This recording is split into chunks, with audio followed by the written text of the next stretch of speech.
Los Angeles, the haters haven't tried the cookies. That might be one explanation. Rajon Rondo is known to occasionally bring a Tupperware container of chocolate chip cookies on road trips for teammates and staff. The outsiders might not see how his trash-talking and shooting competitions lift spirits, or how his sometimes outrageous wardrobe choices. He wore a sweatshirt that read, "Expletive, awesome," on Friday night after the game during media interviews, make the other Lakers crack up. There are a lot of things about the 33-year-old veteran guard that people don't see, and there's a massive gulf in opinion on Rondo between those who see him only on the court and those who see him behind closed doors. Let's get it out of the way. The Lakers, 36-44, haven't had the season they envisioned, and in terms of production, it's been a difficult year for Rondo. He's played in just 46 games, sidelined twice by hand injuries and once by suspension, and his shooting numbers inside the arc have been some of his worst since his rookie season, 42.8%. While many teammates and coaches talk about his defensive awareness, numbers suggest he's a liability on that end. The team's defensive rating improves from 112.8 when he's on the floor to 105.3 when he's off it, the largest jump on the roster. And yet within the locker room, he's held in almost the same circle of regard as LeBron James. Luke Walton calls him great coach, James calls him a mastermind. Young players and veterans alike have rapport with him. Even as fans have bemoaned Rondo's performances on social media, he's told ESPN that he'd like to come back next season, and other reports indicate that the Lakers might be interested. What accounts for this gap? It has a lot to do with the role the Lakers insisted he would play all year, as a mentor and teacher. He's thrived behind the scenes and cultivated relationships that have helped bridge generational divides in the locker room. While the on-court performance has to be considered as the Lakers weigh bringing Rondo back at the end of his one-year, $9 million deal, the intangibles matter, too. He's been a bright spot as far as what we're building and what we're trying to do. Walton said, "One of our top priorities with a lot of young guys was to continue to grow them as quickly as possible. And his leadership and the way his teammates look at him and toward him has been great." Rondo has reiterated several times that he enjoys playing for Walton. And even though Walton joked after a recent game that he would like to see Rondo do less one-handed chucking down court in favor of a nice chest pass, that respect flows both ways. Since the All-Star break, Rondo has played more minutes, 725, than any other Laker, both a sign of his health in a season when that's been a rare trait for the franchise, but also symbolic of Walton's trust in him. His turnover rate, 22.5%, is the highest on the team for the season, but he's rarely pulled for mistakes. That's because he has transcended moments, as he did in Friday's victory over the Clippers, when he made 3 three-pointers and had 11 assists in the fourth quarter alone. While Alex Caruso received much of the credit, Walton said Rondo took over in that frame, and he wants to give him the freedom to step up to what is popularly called playoff Rondo around the league, a moniker the veteran hates. It's part of what's made him a great point guard in this league for so long, his creativity, Walton said. The way he sees the game. If you try to take that away from him, and tell him, "We need you to do just this or just that," then you take away one of his biggest strengths. There are other things Walton and his coaches have leaned on Rondo for, too.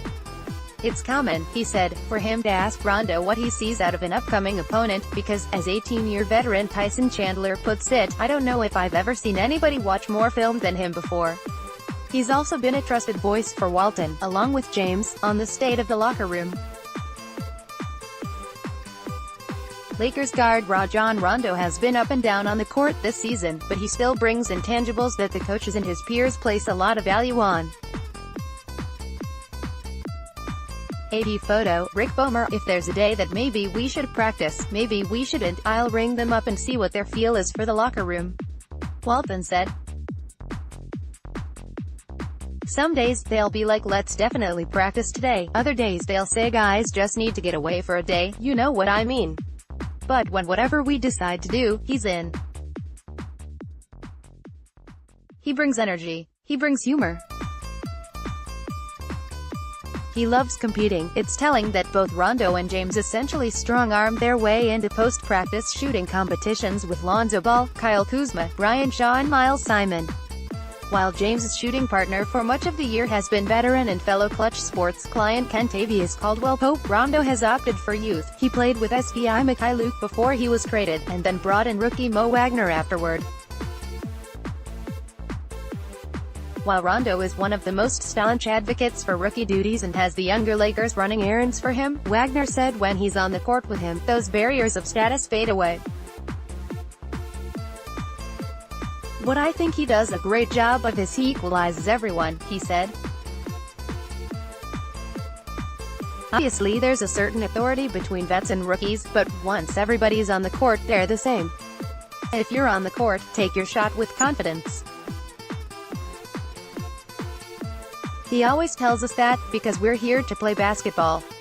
While some veterans might accentuate the tiers of experience, especially a former All-Star with an NBA title on his resume, to Rondo, leveling the playing field with his teammates makes the most sense in the world.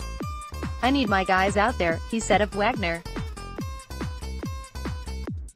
"Even though he's a rook and he's got a lot to learn, I may be on his ass more than normal because the game is going so fast, and it's a different pace at this level. I try to coach him as much as I can and put him in the right position to be successful. So regardless of age, when a guy is on a court with me, that's how it goes. It's that unseen work that drives the respect Rondo has earned in the locker room." Caruso, a two-way contract player who has seen his stock rise in recent weeks, said both Rondo and James have helped grow his confidence and belief that he belongs in the NBA. Walton said Rondo makes time for one-on-one film sessions with younger players. Recently he's worked with Ball, who beat him out for a starting spot earlier this season, on being a better finisher and attacking from different angles when defenders go under screens. "He really takes being a veteran mentor leader seriously," Walton said, "which is huge for us with the amount of young players we have." Teammates also respected his desire to stay with the group during his injuries. While he recovered from 2 different hand ailments, he was a fixture at practices and on the road trips he was medically cleared for. There were instances when he tried to play in practice, even though he was wearing a hand wrap. Coaches quietly had to pull him out of action. Even now, Rondo has been playing the last few games with stitches above his left eye. In New Orleans last weekend, he took an elbow, received sutures during the third quarter, and returned to finish with a season-high 24 points. "That goes back to the competitive nature of who he is," Caruso said. "When you're out there with him, he's competing until the wheels fall off. The wheels aren't off, but they have looked more rusty. Rondo is getting blocked at the rim more than he used to, which accounts for the falling shooting percentage, and while he's improved his three-point shooting, 35.9%, it would be generous to call him a marksman. Turn 34 next season. His statistical curve suggests he's in decline, as far as ever being a regular starter again for a competitive team. But that doesn't mean he can't have a role on one." Walton didn't hesitate when asked if he would like to coach Rondo again. "Absolutely. And Rondo has made it clear he wouldn't mind a redo in LA.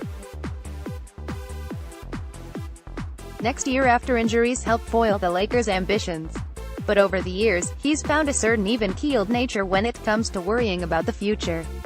I don't know what next year holds," he said. "We'll see when we get